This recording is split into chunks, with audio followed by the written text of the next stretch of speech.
సోదరి సోదరులారా, యేసుక్రీస్తు నామమున మీకు శుభవందనాలు తెలియజేస్తున్నాం. ఈ సాయంకాల సమయమున మరి దేవుని మాటలు వినడానికి మనం సిద్ధంగా ఉండడానికి దేవుడు మనకు సాయం చేయను గాక. ఎక్కడెక్కడైతే దేవుని మాటలు వినబడతావో గాలిలో ఆయన ఆశీర్వాదాలు, ఆయన దీవెనలు మనకు ఎల్లప్పుడూ సదాకాలం తోడుగా ఉంటాయి. సరే, ఇవాళ ప్రార్థన చేసుకొని దేవుని మాటలు విందాం. ప్రేమగల జీవగల మా పరలోక తండ్రి, నీ పరిశుద్ధ పాదం కొందనాలు స్తుతి స్తోత్రం చెల్లిస్తున్నాం. నైనా ఈ శబ్ద తరంగం ద్వారా నీ మాటలు నీ ప్రజలకు వినిపించుటకు సహాయం చేయండి. నాయన నీ కృప నీ దీవెనలు కోరుకుంటూ ఆయన ధనికులను నీ వాక్యం చేత సంధించండి. ప్రజల్లో నైతిక విలువలు దైవభయం కలిగించండి. సుఖశాంతులు కలిగి ప్రజలు జీవించినట్టు సహాయం చేయండి. ప్రజల్లో మూఢనమ్మకాన్ని తొలగించండి. నాయన ప్రభా తండ్రి, యేసు ప్రభా యేసుక్రీస్తు నాయన సర్వలోక రక్షక సహాయం చేయండి. యుద్ధాలు, భూకంపాలు నాయన ప్రభా మరి నీవే శాంతి నెలకొల్పాల్సిందిగా ప్రార్థిస్తున్నాం. ప్రజలు తండ్రి నాయన ప్రభా మీరే కాచి కాపాడమని ప్రార్థిస్తాం. రైతులను ఆదుకోండి. ఈ విధంగా కార్మికులు, కర్షకులు వారి అక్కరస్తు తీర్చమని ప్రార్థిస్తాం. రోగులను నీ గాయపడిన హస్తంతో స్వస్థపరచమని ప్రార్థిస్తాం. యేసుక్రీస్తు వారి తండ్రి నాయన నేటి వాక్య అధ్యయన ఆశీర్వాదాలు మెండుగా ప్రసాదించమని యేసునామమున వేడుకుంటున్నాం తండ్రి, ఆమేన్. సోదరి సోదరులారా, మరి ఈరోజు దేవుని యొక్క పరిశుద్ధ లేఖనంలో నుంచి మరి కొన్ని మాటలు ధ్యానించుకోబోతున్నాం. మరి దేవుడు మనకు సహాయం చేయాలని ఆయన కృప ద్వారా, ప్రేమ ద్వారా ఆయన కోరుతుంటున్నాడు.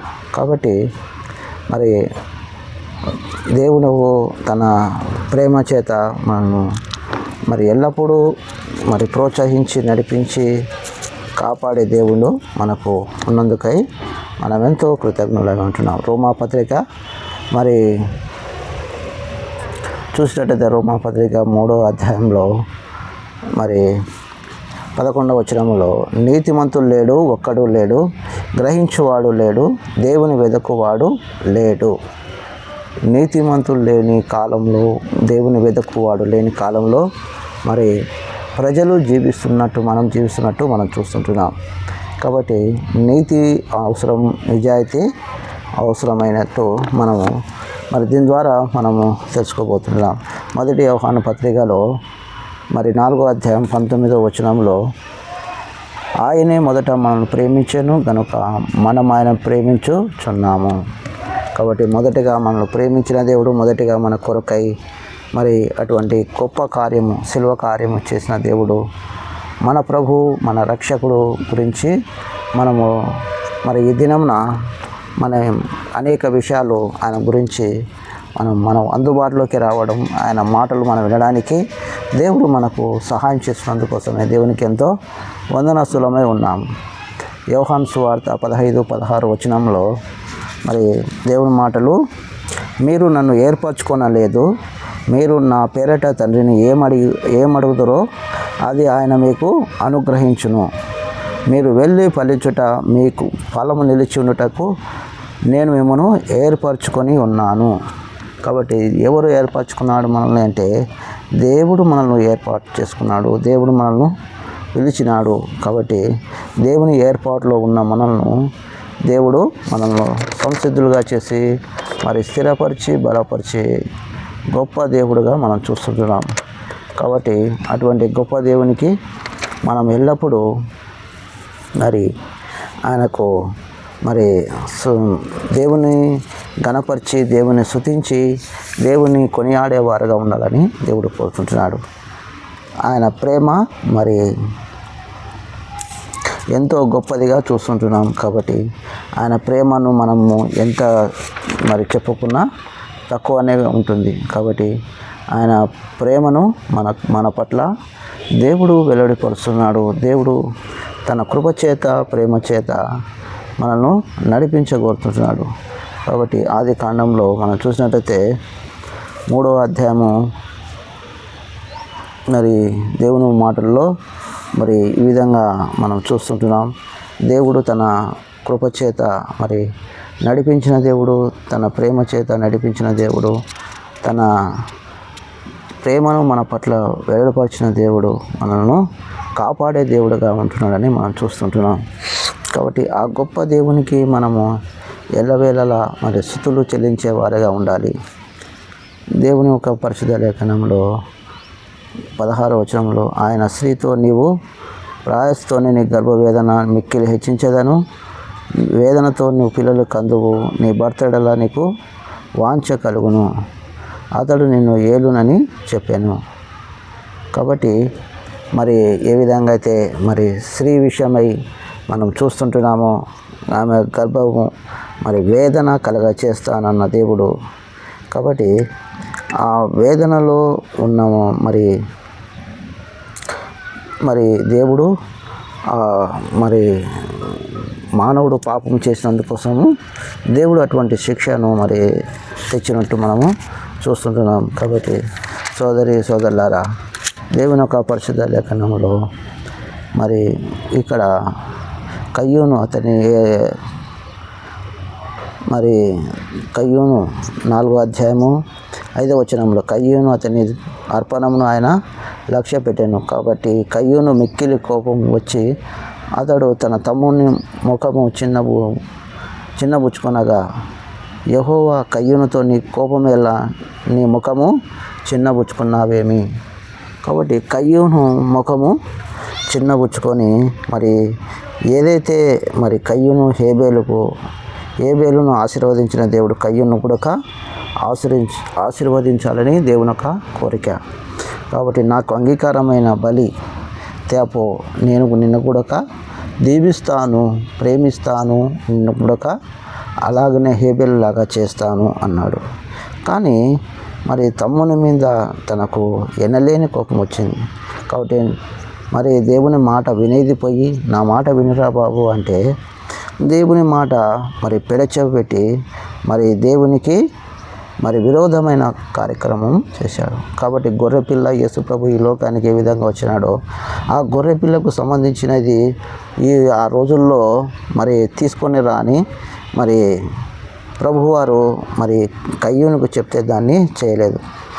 కాబట్టి దేవుడు కొన్ని విధానాలను మరి మనం చూసినట్లయితే మరి దేవుని వాక్యము అంటే మరి ధర్మశాస్త్రము వివరణ మనకు అర్థం కావాలంటే 5 అనగా ఈ పంచగ్రంథాలు ఆదికాండం, నిర్గమకాండం, లేవికాండం, సంఖ్యాకాండం వరకు వస్తేనే తప్ప మనకు ఈ అనగా ధర్మశాస్త్రము అంటే ఇంకా ఏం చేయాలనో ఎలా చేయాలనో అనేది తెరిచేది. అనగా దహన బలి అంటే ఏమి, పాప పరిహార బలి అంటే ఏమి అనేది అర్థమయ్యేది. కాబట్టి మనము చూస్తుంటున్నాము దహన బలి ప్రజలకు మరి యోబు మోషే కంటే ముందడి వాడిగా చూస్తుంటున్నాం.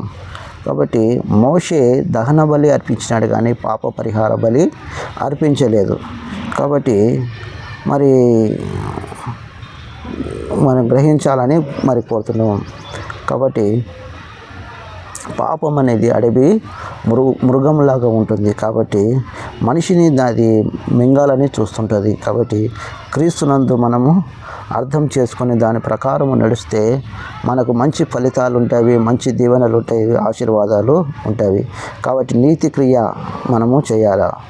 మరి నీవుగా క్రియ చేస్తే నీకు కూడా మంచి దీవెనలు ఉంటాయని మరి దేవుడు మరి పాపం అనేది అడవి మృగంలాగా ఉంటుంది. కాబట్టి నువ్వు వెళ్ళి నేను చెప్పినది చెయ్యి, నీ క్రియలు అనగా మంచి క్రియలు, విశ్వాసంతో కూడిన క్రియలు చెయ్యి అని మరి కయ్యూనుకు దేవుడు సెలవిచ్చాడు. కాబట్టి అబ్రహాము మరి మనం చూస్తుంటున్నాము అతడు దహన బలి వరకు మరి అబ్రహాము వచ్చేంత వరకు మనకు మరి ధర్మశాస్త్రం అంటే ఏంటో కూడా మనకు తెలియదు, అతిక్రమం అంటే ఏంటో కూడా మనకు తెలియదు.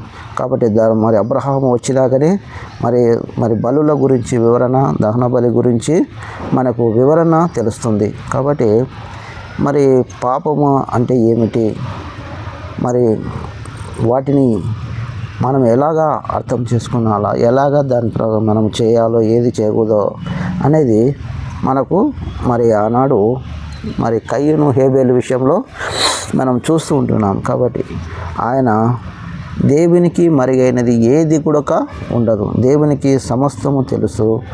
మరి ఆయనకు తెలుసు కాబట్టి అపరాధము తన్ను తానే సమర్థించుకునే ప్రయత్నం చేసి కృత్రిమ ప్రయత్నాలు చేసేవారును మరి ఈ రోజుల్లో మరి మనం చూస్తుంటున్నాం. కాబట్టి వీరి వైఖరి మరి ఎలా ఉంది, మరి సమానత్వం ఉందా లేదా అనేది కన్నీటితో మరి దేవుడు మనల్ని కోరుతుంటున్నాడు. కాబట్టి పాపము చేసే మరి తమ్ముళ్ళు చెల్లెలకు దేవుడు కయ్యూని వైఖరిని మనము అవలంబించకూడదు. మనం కయ్యూని వంటి వారమై ఉండకూడదు. మన పాపాన్ని బట్టి మనకు ఈ రోజున భూమిపైన మరి మరి మరి ఇందువలన మరి అనేక చోట్ల కరువులు కాటకాలు అనేక విధాలమైన మరి చూస్తుంటున్నాం. కాబట్టి వీటన్నిటి నుంచి దేవుడే మనల్ని కాపాడాలి. వీటన్నిటి నుంచి దేవుడే మనల్ని నడిపించాలి. కాబట్టి నీవు సత్క్రియ చేసినలా తల ఎత్తుకొనవా, సత్క్రియ చేయనేలా వాకిట పాపము పొచ్చి ఉండును. నీ ఎడల దానికి వాంఛ కలుగును, నీవు దాని ఏలుదవు. కయ్యూను తన తమ్ముడగు హేబేలుతో మాట్లాడెను. వారు పొలములో ఉన్నప్పుడు కయ్యూను తన తమ్ముడైన హేబేలు మీద పడి అతన్ని చంపెను. యెహోవా నీ తమ్ముడైన హేబేలు ఎక్కడ ఉన్నాడు? కయ్యూను అడగగా అతడు, నేను ఎరగను, నా తమ్మునికి నేను కావలివాడనా అని అనెను. అప్పుడు నీవు చేసిన పని ఏమిటి? నీ తమ్ముని రక్తము యొక్క స్వరము నేలలో ఉండి నాకు మొరపెట్టుచున్నది. కాబట్టి మరి తమ్ముని రక్తం ఏం చేస్తుంది? దేవునికి మొరపెడుతుంది. నీ తమ్ముడైన హేబేలు ఎక్కడా అని మరి దేవుడు అడుగుతున్నప్పుడు దానికి సమాధానము కరెక్ట్ ఇచ్చేది పోయి, నేను నా తమ్మునికి కావలివాడనా అంటూ మనము చూస్తుంటున్నాం. కాబట్టి ప్రసంగి గ్రంథంలో ఒక మాట ఉంది, 12వ అధ్యాయము 7వ వచనంలో, మన్నైనది వెనుకటి వలనే మరలా భూమికి చేరును, ఆత్మ దాన్ని దయచేయు దేవుని యొద్దకు పోవును. కాబట్టి ఈ మట్టి శరీరము తిరిగి మన్నైపోతుంది. ఆత్మ దేవుడు దయచేసిన దేవుని దగ్గరికి వెళుతున్నట్టు మనము చూస్తుంటున్నాం. కాబట్టి ఈ శరీరము మనము ఏ విధంగా మరి మట్టి శరీరం మట్టిలో కలిసిపోతుందో మనము గమనించుకోవాలని ప్రభునామమున మనవి చేస్తున్నాం. కాబట్టి ఆయన ప్రేమను, ఆయన కృపను, ఆయన జాలి, ఆయన దయ మన పట్ల ఉండాలని దేవుడు కోరుకుంటున్నాడు. కాబట్టి సోదరులారా, దేవుని యొక్క పరిశుద్ధ లేఖనాన్ని మనము మరి ఆయన వాక్యాన్ని మనకు దేవుడు తెలియజేసే విధానాన్ని మనం గమనించుకోవాలని ప్రభునామమున మనవి చేస్తున్నాం. మరి లూకా సువార్త 15వ అధ్యాయము 24వ వచనంలో, మరి ఈ నా కుమారుడు చనిపోయి మరలా బ్రతికాను, తప్పిపోయి దొరికానని చెప్పాను. అంతటా వారు సంతోషించను. కాబట్టి మరి తప్పిపోయి దొరికినాడు అంటే దేవుడు ఎంత గొప్ప కార్యము చేసినట్టు మనము చూస్తుంటున్నాం. కాబట్టి తప్పిపోయి దొరికిన ఆ వ్యక్తి కుమారుని గురించి తండ్రి ఎంత సంతోషించినాడో, అలాగే ఈ రోజున మరి ఎవరైతే దేవునికి దూరంగా ఉంటూ దూరంగా వెళ్ళిపోతూ మరి ఉండారో వారి విషయం కూడా దేవుడు నా కుమారులు నా దగ్గరికి రావాలి, మరి నన్ను అనుసరించాలని దేవుడు కోరుతుంటున్నాడు. కాబట్టి అటువంటి ప్రేమను, అటువంటి కృప దేవుడు చూపించాలని కోరుతుంటున్నాడు. కాబట్టి మానవుని పాపను బట్టి ఈ రోజుల్లో వరకు భూమి మీద మరి అందువలన అనేక చోట్ల కరువులు కాటకాలు వస్తున్నట్టు మనము చూస్తుంటున్నాం. పంటలు కూడా సమృద్ధిగా పండడం లేదు. ఈ రోజుల్లో మనిషి ఎన్నో మరి కృత్రిమ ఎరువులు, రసాయనాలు, పదార్థాలు ప్రయోగించి ఎంతో కష్టపడాల్సి వస్తుంది. కాబట్టి కారణం ఏమిటైనా భూమిలో మరి హేబేలు యొక్క రక్తము దేవునికి మొరపెట్టడం వలన దేవుడు మరి ఈ భూమిని ఒక మరి శపించినట్టుగా మరి అనగా దేవుని తీర్పు అంటే ఏది పండినా మనకు ఎన్నో ఎరువులు చల్లుతేనే తప్ప దానికి పంట చేతికి వచ్చే విధానం లేదు. అంటే పాపం అనేది దేవుడు ఈ భూమి మీద ఉన్నట్టు మనం చూస్తుంటున్నాం. కాబట్టి కయ్యూను విషయంలో మరి దేవుడు ఒక నిర్ణయాన్ని తీసుకోవాలని దేవుడు ఆలోచించినప్పుడు తాను మరి ఇక్కడ 12వ వచనం, నీవు నేలను సేద్యపరుచినప్పుడు అది తన సారమునికి మీదట నీకియదు, నీవు భూమిని మీద దిగంబరుడు దేశదిమ్మరివై ఉండు అనెను. అందుకు కయ్యూను, నా దోషము నేను భరింపలేనంత గొప్పది, నేను ఈ ప్రదేశము నుండి నన్ను వెళ్ళగొట్టితివి, నీ సన్నిధి రాకుండా వెలివేయబడి దిగులు పడుచు భూమి మీద దేశదిమ్మరినై ఉన్నాను. కావున నన్ను కనుగొనువాడు నన్ను చంపునని యెహోవాను వేడుకొనెను. అందుకు యెహోవా అతనితో, కాబట్టి ఎవడైనాను కయ్యూను చంపినడలా వానికి ప్రతిదండంగా 7 అంతలు కలుగుననెను. మరియు ఎవడైనాను కయ్యూను కనుగొని అతన్ని చంపక ఉండునట్లు యెహోవా అతనికి ఒక గుర్తు వేసెను. కాబట్టి మరి దేవుడు ఏంటండి, ఒక హంతకుడిని కాపాడుతాడా, ఒక నేరస్తునికి దేవుడు చేస్తాడా అంటే, దేవుని ఆలోచనలు, దేవుని మనస్సు మనకు ఇంకా మనకి ఆ రోజుల్లో మరి మనం చెప్పినట్టు ఇప్పుడు ధర్మశాస్త్రము, దహన బలి, పాప పరిహార బలి ఇంకా అప్పటికి వచ్చలేదు. అయినప్పటికీ దేవుడు ఏమంటున్నాడంటే, ఎప్పుడైతే కయ్యూను దేవునికి మనవి చేశాడో దానికి మరి దేవుడు అంటున్నాడు, నిన్ను కాపాడుతాను. కాబట్టి దేవుడు ఈ కయ్యూను, హేబేలు మరి కొంతమంది వ్యక్తుల పేర్లు మాత్రమే, ఆదామవ్వలకు ఎంతోమంది కుమారులు కుమార్తెలు పుట్టినప్పటికీ వీళ్ళు పేర్లు మాత్రమే మనకు బైబిల్ గ్రంథంలో మనకు దొరుకుతున్నట్టు మనం చూస్తుంటున్నాం. కాబట్టి ఆయన ఆధీనంలో మనకు అనేక విషయాలు, అనేక సంగతులను మనకు తెలియజేసేవాడుగా ఉంటున్నాడు. కాబట్టి దేవుడు శత్రువులను ప్రేమిస్తాడా అంటే ప్రేమిస్తాడు. దేవుడు ఎటువంటి వ్యక్తినైనా, ఎటువంటి ఘోర పాపినైనా ప్రేమించి తన ప్రియ కుమారుడిగా మరి అంగీకరించేవాడుగా ఉంటాడు. కాబట్టి 7వ రోజు అనగా సబ్బాతు, విశ్రాంతి దినము, దేవునికి సంబంధించినది. మరి బలి తీసుకురాపోరా నాయన అంటే దాన్ని తీసుకురాకుండా మరి నిర్లక్ష్యంగా, అజాగ్రత్తగా ఏదో ఒకటి తెచ్చానులే అని దేవుని సన్నిధానానికి తీసుకొని వచ్చేయడం జరిగింది.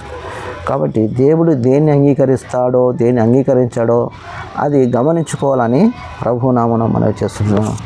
సోదరులారా, సోదరులారా, మరి దేవుని యొక్క పరిశుద్ధ లేఖనంలో మనము మరి కొన్ని విషయాలు మరి చూస్తాము. మరి దేవుని యొక్క వాక్యంలో నుంచి రోమాపత్రిక 10వ అధ్యాయము 17వ వచనంలో, కాగా వినుట వలన విశ్వాసం కలుగును, వినుట క్రీస్తుని గురించిన మాట వలన కలుగును. అంటే వినాలి, దేవుని మాట ఏదైతే చెప్తున్నారో, ఏదైతే వినబడుతుందో దాన్ని వినే ప్రయత్నం చేయాలి, దాని ప్రకారము నడుచుకోవాలని దేవుడు కోరుకుంటున్నాడు. కాబట్టి ఆ మాటలు, దేవుని మాటలను మనం నిర్లక్ష్యం చేస్తే మనం నష్టపోతామని మరి దీని ద్వారా మనము తెలుసుకుంటున్నాం. యూదా పత్రిక 11వ వచనంలో మరి అక్కడ ఒక మాటను చూస్తుంటున్నాం. మరి దేవుని మాటను మనము 11వ వచనంలో, శుభమని వానితో చెప్పవాడు వాని దుష్టిక్రియల్లో పాలివాడై ఉన్నాడు. కాబట్టి శుభమని చెప్పకూడదు. కాబట్టి మరి దేవుడు ఎవరైతే ప్రేమిస్తాడో, దేవుణ్ణి ఎవరైతే ఆయన మార్గం నడుస్తారో వారికి దేవుడు కాపాడి నడిపించేవాడిగా ఉంటాడు. అలాగనే 16వ వచనంలో, అప్పుడు కయ్యూను యెహోవా సన్నిధిలో నుండి బయలుదేరి ఏదేనుగు తూర్పు దిక్కున్న నోదు దేశంలో కాపురం ఉండెను. కయ్యూను తన భార్యను కూడినప్పుడు ఆమె గర్భవతి హానోకును కనెను. అప్పుడు అతడు ఒక ఊరు కట్టించి ఆ ఊరికి తన కుమారుల పేర్లు పెట్టినట్టు మనం చూస్తుంటున్నాం. నోదు అనేది ఈ రోజుల్లో ఎక్కడుందో మనకు తెలియదు. కాబట్టి ఇక్కడ చూసినట్లయితే తన కుమారుడు అనగా హానోకును కనెను.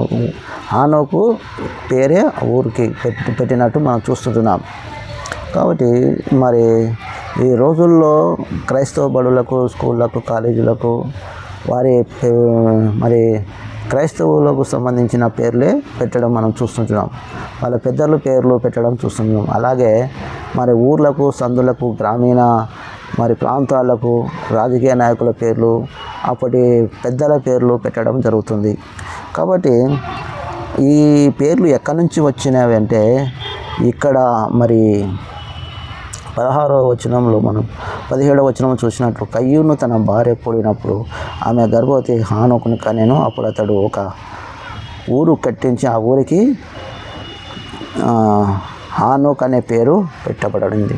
కాబట్టి మొట్టమొదటిగా ఇక్కడనే పేరు పెట్టబడింది. ఆ ఊరికి పేరు మనం చూసినట్లయితే ఇక్కడే మరి ఆ ఊరికి పేరు పెట్టడం జరిగింది. హానోకు ఈరాదును పుట్టెను. ఈరాదు మహుయాయేలును కనెను. మహుయాయేలు మతుషాయేలును కనెను. మతుషాయేలు లెమెకును కనెను. ఇక్కడ లెమెకును కనెను. లెమెకు 2 స్త్రీలను పెళ్లి చేసుకొని వారిలో ఒక దాని పేరు ఆదా, రెండవ దాని పేరు సిల్లా. ఆదా బాలుయు మరి 2 స్త్రీలను వివాహం చేసుకున్నట్టు చూస్తున్నాం. మరి ఆదా అంటే ఆదా సిల్లా గురించి ఆమె కొన్ని మాటలు ఉంటున్నాయి. కాబట్టి మరి 2 స్త్రీలను చేసుకోవడము దేవుడు ఆమోదించాడు. కాబట్టి 2 మరి స్త్రీలను చేసుకున్నప్పుడు దేవుడు దాన్ని ఆమోదించే ప్రయత్నము చేయడు. కాబట్టి ఎవరికి దేవుడు మరి ఏది విధంగా చేయాలనుకున్నాడో మరి మనం చూస్తున్నాం. ఎంతోమంది ఆనాడు మరి దేవుని వ్యతిరేకమైన మరి స్త్రీలను వివాహం చేసుకున్నప్పుడు వారి చరిత్రలను మనం తిరిగి చూస్తే ఆ చరిత్రలో మరి 2 భార్యలు చేసుకున్న 3 భార్యలు చేసుకున్న వాళ్ళ చరిత్రలు చూస్తే వారి విషాద గాథని అనగా ఎన్నో సమస్యలతో కూడినవి ఉన్నట్టు మనం చూస్తుంటున్నాం. కాబట్టి దేవుడు ఆదాము నుండి ఒకటే ప్రకట ఎముకను తీసినాడే కానీ 2-3 ఎముకలు తీసేసి నైనా ఆదామా అని పిలవలేదు. కాబట్టి ఏకవచనం బహువచనంగా అది ధ్రువవచనంగా మనం చూస్తుంటాం. దేవుడు ఒకే భార్యను ఆమోదించాడు. 2-3 భార్యలను దేవుడు ఆమోదించాడు. కాబట్టి మనం తప్పు చేసినారు కదా, వాళ్ళు తప్పు చేసినారు కదా, వీళ్ళు తప్పు చేసినారు కదా, మనం ఎందుకు చేయకూడదు అనకూడదు. వారు చేసినారు, వారు చేసినది మనం చేయకూడదని మనకు బైబిల్లో రాశారు. అంతేగాని మనం చేయాలని కాదు. అట్లా మనము జాగ్రత్తగా అటువంటివి చేయకుండా ఉండాలని దేవుడు కోరుతున్నాడు. అలాగనే మరి ఇక్కడ చూసినట్లయితే లెమెకు 2 స్త్రీలను పెళ్లి చేసుకొనెను. వారిలో ఒక దాని పేరు ఆదా, రెండవ దాని పేరు సిల్లా.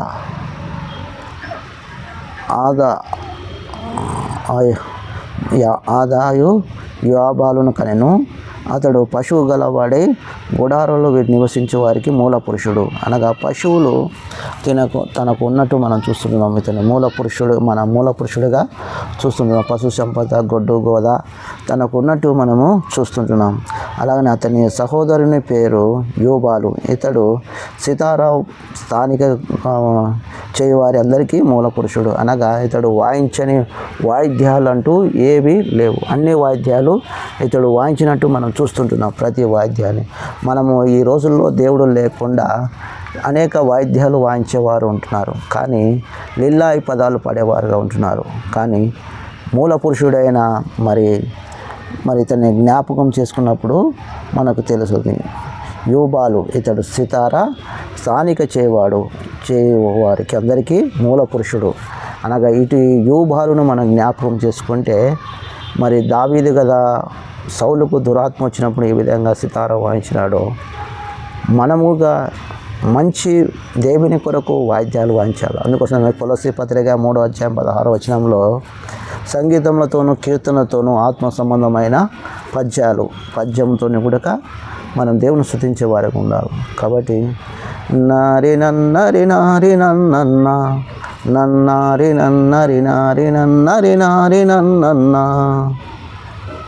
తీగలేని మొక్క మొలిసే అయ్యో దేవా గింజలేని పంట పండేరా. కాబట్టి పద్యాలు ఇట్లా సంగీతాలు ఉన్నవి. మనము కొన్ని మందిరాలకు పోతే మరి అయ్యా మేము సంగీతాలు లేవు, అవి లేవు, ఇది లేదని చెప్తుంటారు. నేను గ్రామీణ ప్రాంతాల్లో వెళ్ళినప్పుడు అయితే మనం కొలస్సీ పత్రిక చూసినా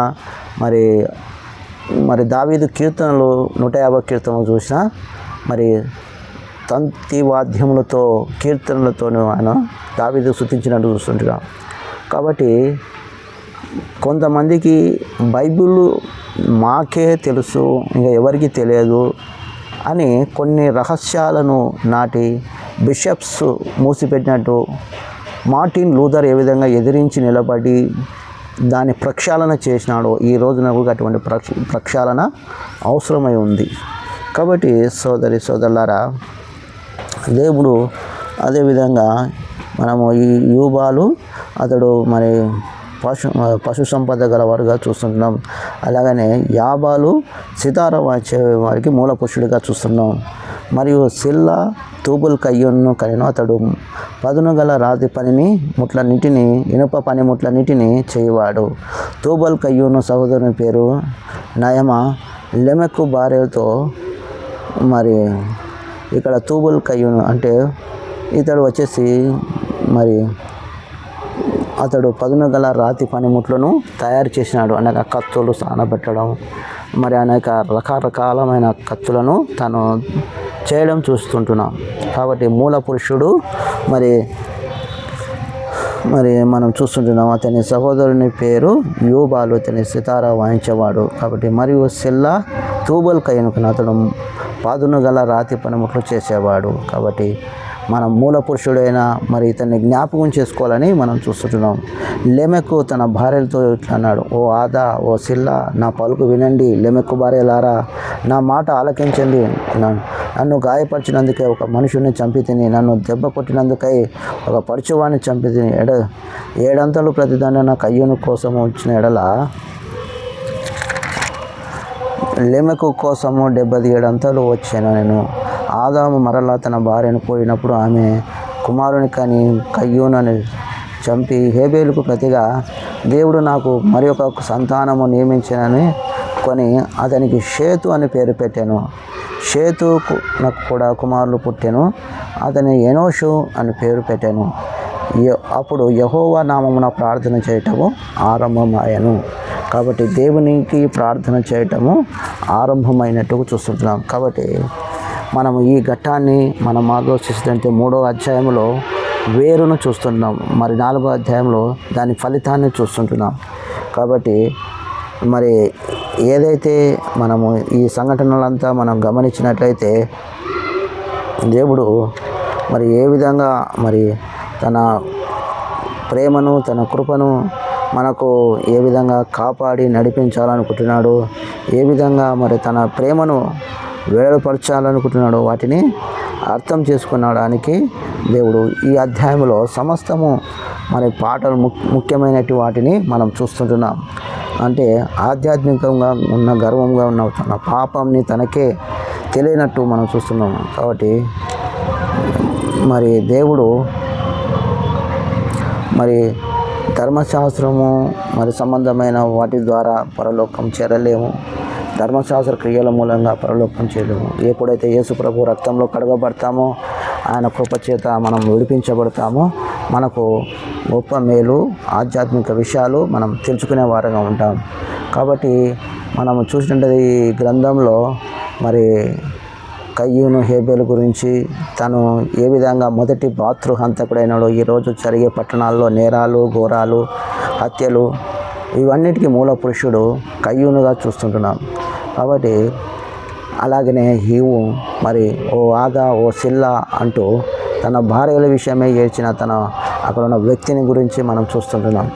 కాబట్టి మొదటిగా వాళ్ళు చేసిన దానికి, అపరాధానికి వారు మరి ఎంతగానో మరి వాళ్ళ జీవితాల్లో దేవునికి దూరం అయిపోయి పాపము చేసి వారు మరి దేవునికి కొంత మొరపెట్టినప్పుడు దేవుడు విడిపిస్తాడు. ఎవరినైనా విడిపిస్తాడు, నిన్నైనా నన్నైనా దేవుడు విడిపిస్తాడు. కాబట్టి మనం అనుకుంటాం కదా, మన జీవితాలకు వెలుగు నింపే దేవుడు మనతో ఉన్నప్పుడు ఎటువంటి దురాత్మ శక్తులైనా మనల్ని ఏమీ చేయలేవు. కాబట్టి ఆయన ప్రేమ, ఆయన కృప, మరి దేవుడు ఈ వెన్నెల ఈ సాయంకాల సమయంలో మరి ఆదామును అవ్వను కలిసిన దేవుడు మనల్ని కూడా కలచాలని, మనతో మాట్లాడాలని, మనతో బలపరచాలని దేవుడు కోరుతున్నాడు. దేవుడు ఆ విధంగా మనకు సహాయం చేయను గాక ప్రార్థన చేసుకుంటాం. మన తండ్రి యొక్క ప్రేమ, పరిశుద్ధాత్మ యొక్క అన్యోన్య సహవాసము ఇప్పుడు ఎల్లప్పుడూ మనకు సదాకాలము తోడేను గాక. ఆమేన్. అందరికీ వందనాలు.